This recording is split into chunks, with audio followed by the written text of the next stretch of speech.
आपण पाहत आहात महाराष्ट्रातील लोकप्रिय न्यूज चॅनल युवा कर्म न्यूज, अन्यायाला वाचा फोडणारी एकमेव वृत्तवाहिनी। डॉक्टर बाबासाहेब आंबेडकरांचा, वंचित बहुजन आघाडीचा, आंबेडकर तू मागे पडो,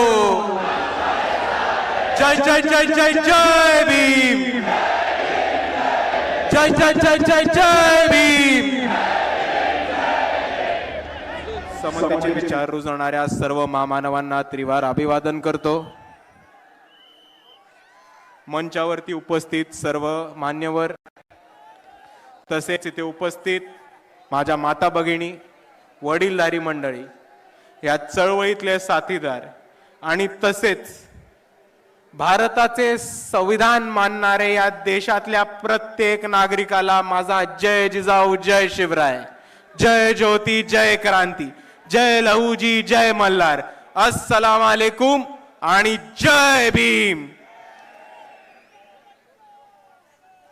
2 वर्ष 11 महिने आणि 7 दिवस हे ड्राफ्टिंग कमिटीला भारताचं संविधान लिहायला लागले आणि 2 वर्ष 11 महिने आणि 17 दिवसांनंतर जेव्हा बाबासाहेब आंबेडकरांनी कॉन्स्टिट्यूएंट असेंब्ली समोर संविधानाचं त्यांचं ड्राफ्ट समोर ठेवलं, तेव्हा त्यांनी एक महत्त्वाचं भाषण दिलं होतं आणि ती तारीख होती 25 नोव्हेंबर 1949।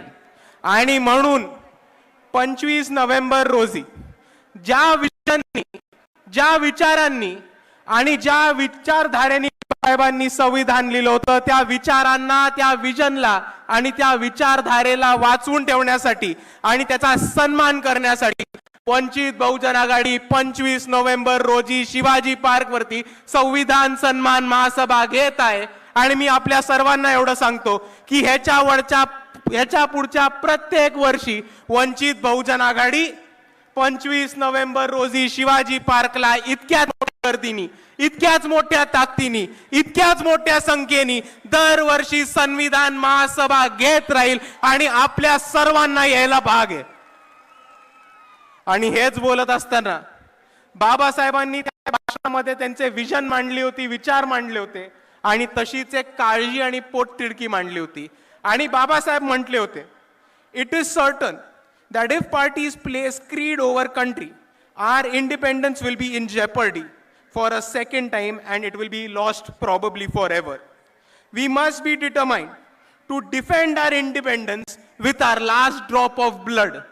याचा अर्थ हाच होतो की इकडच्या राजकीय पक्षांनी, इकडच्या सत्ताधाऱ्यांनी जर देशासमोर देशाच्या प्राधान्यापेक्षा वरती जात, जमात आणि धर्म ठेवला तर आपण आपलं स्वातंत्र्य गमवून बसू, ही परिस्थिती आपल्या सर्वांना समजून घेतली पाहिजे।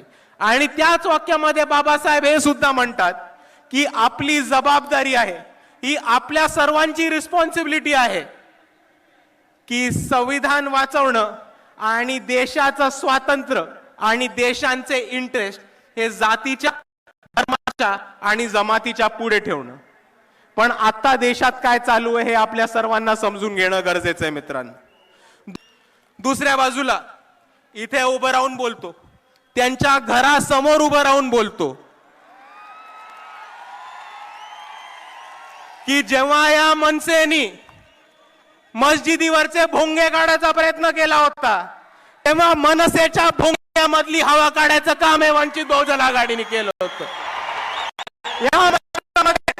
जेव्हा टिपू सुलतान आणि औरंगजेबचे फोटो लावण्यासाठी इकडच्या मुसलमान युवकांना अरेस्ट करण्यात येत होतं, टॉर्चर करण्यात होतं, तेव्हा ही वंचित बहुजन आघाडी होती ज्यांनी टिपू सुलतानचा फोटो छत्रपती शिवाजी महाराज, छत्रपती शाहू महाराज, महात्मा ज्योतिबा फुले, डॉक्टर बाबासाहेब आंबेडकरांच्या फोटो मध्ये लावला होता आणि आम्ही या सरकारला चॅलेंज दिला होता।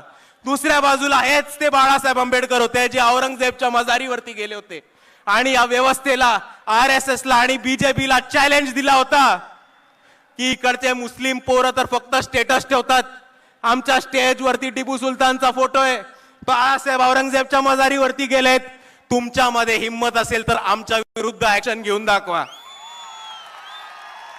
आणि एका बाजूला अजून एक धर्मांध ताकद आहे जी बाळासाहेबांचा औरंगजेबच्या मजारीवरचा फोटो काढते आणि काय झालं की बाळासाहेबांचा तो औरंगजेबवरचा फोटो पुढे काढते.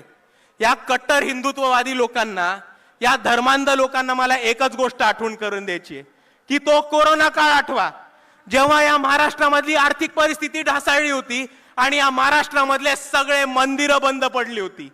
तेव्हा हे तेच बाळासाहेब होते ज्यांनी पंढरपूरमध्ये विठोबाच्या मंदिरावरती आंदोलन केलं आणि अख्ख्या महाराष्ट्रामधले मंदिर चालू करून देणारे हिंदू नागरिकांसाठी सुद्धा बाळासाहेब आंबेडकरच होते. आणि म्हणून मी म्हणतो की आम्ही सर्वांसाठी लढतो.